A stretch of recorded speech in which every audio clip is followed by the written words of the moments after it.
A short history of Cape Verde. Cape Verde, an archipelago off the coast of West Africa, has a unique history shaped by its strategic location, colonial rule, and struggle for independence.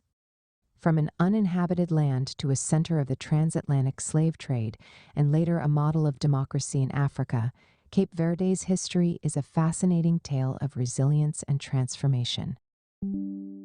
Early history, the uninhabited islands before 1460.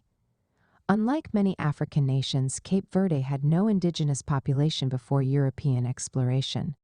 The archipelago, consisting of 10 volcanic islands and several islets, remained uninhabited until the 15th century. The islands' harsh terrain, limited fresh water, and location in the Atlantic Ocean meant they were largely ignored by African and Arab traders.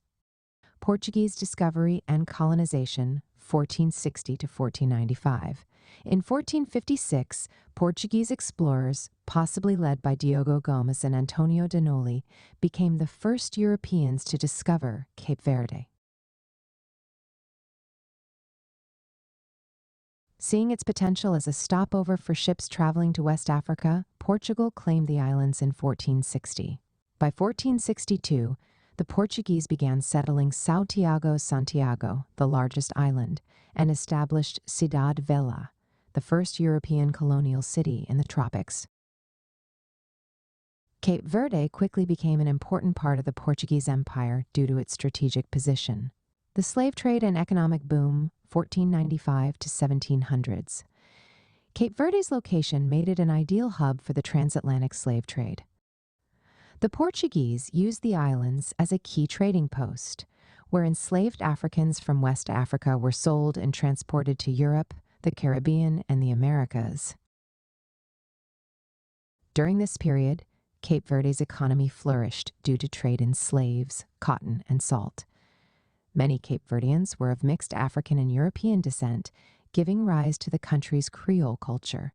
The islands frequently suffered from pirate attacks, including a major raid by the English pirate Francis Drake in 1585. Despite its economic success, the harsh climate and long droughts led to famine and population decline, a problem that continued for centuries. Decline of the slave trade and economic hardship, 1800s. In the 19th century, the transatlantic slave trade declined due to British and international efforts to abolish slavery. This greatly affected Cape Verde's economy, which had depended on the trade for centuries. As a result, many Cape Verdeans migrated to the United States, Portugal, and Brazil in search of better opportunities. The islands became a major coaling station for ships, particularly in Mindelo, São Vicente, boosting the economy temporarily. However, frequent droughts, famines, and poor governance led to suffering and population loss. Despite these challenges, Cape Verdeans developed a strong Creole identity, blending Portuguese and African influences in language, music, and traditions. Struggle for independence, 1900s to 1975.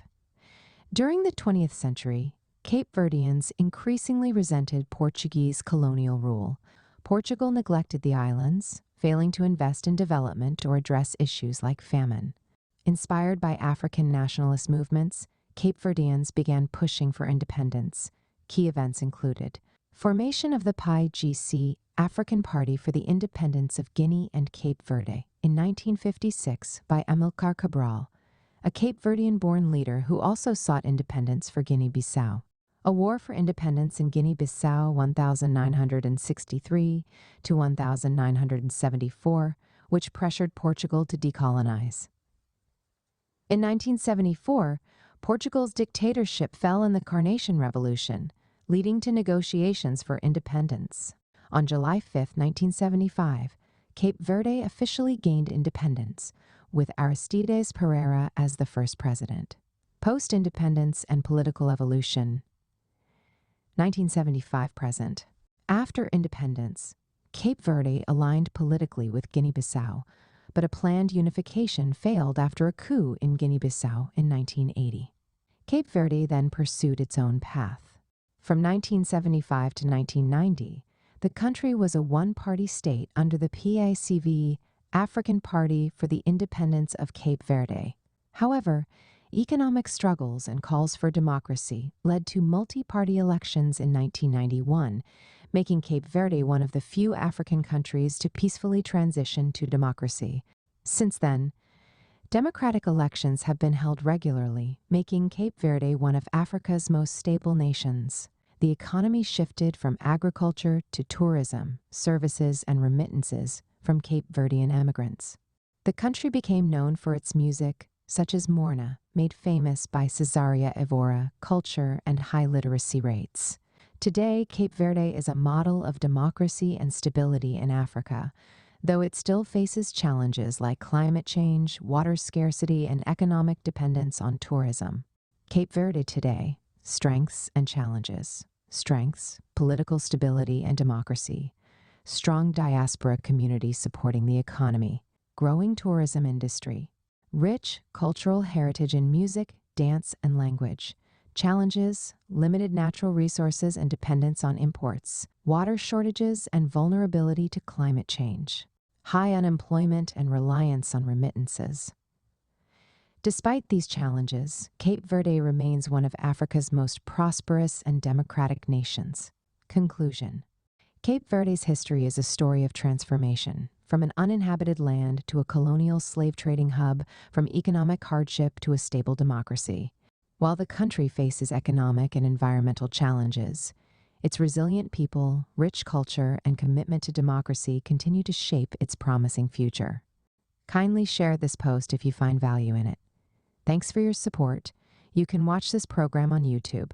P.S. In case you want to, feel free to reach out to me.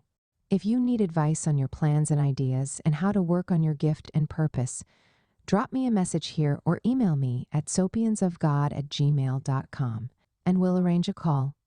Will you like to write a book, share your story, ideas, or knowledge in a book? Now it's easier than ever. In 3 weeks, your book will be written and published. Send a message to bookminds@gmail.com. Get books on Amazon Books. Check out our website, Wordflix Publishers. Like and subscribe for more. Thanks for watching.